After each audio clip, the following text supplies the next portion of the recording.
buzima bwanjye, uri nimero ya mbere Yesu we.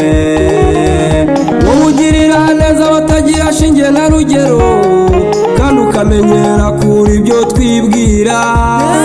Yego urashoboye uri igitangaza, abatakwemera uzabemeza. Wowe ugirira neza abatagira shinge na rugero, kandi ukamenyera kuri ibyo twibwira.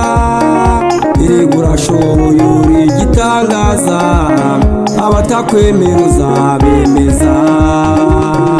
Uri uwa mbere Yesu we, uri uwa mbere, ntacyo nabona cyo kukwitura.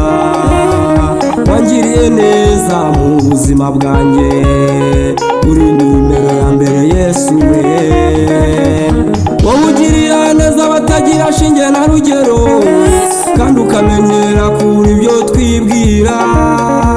Yego urashoboye uri igitangaza, abatakwemera uzabemeza. Wowe ugirira neza abatagira shinge na rugero, kandi ukamenyera kuri ibyo twibwira. Yego urashoboye uri igitangaza, abatakwemera uzabemeza. Wangiriye neza Mana, wangiriye neza, wangiriye neza Mana, reka ngushime. Wangiriye neza Mana, wangiriye neza Mana, reka ngushime.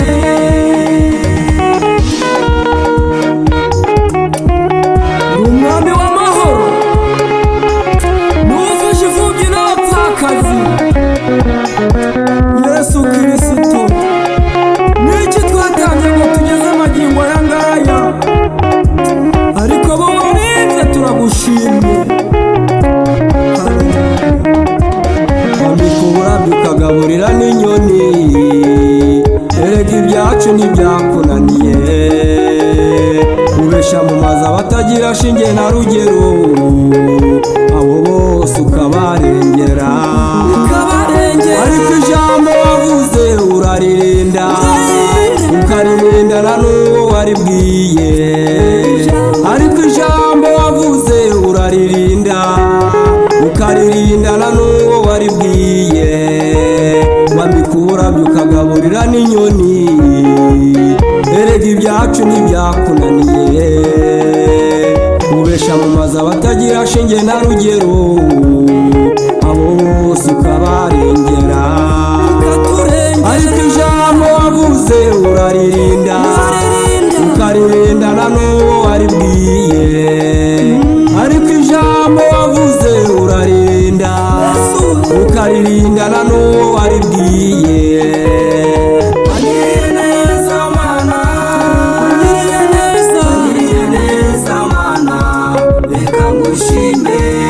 Mwami wami, wangiriye neza Mana, mwami wami, wangiriye neza Mana, reka ngushime.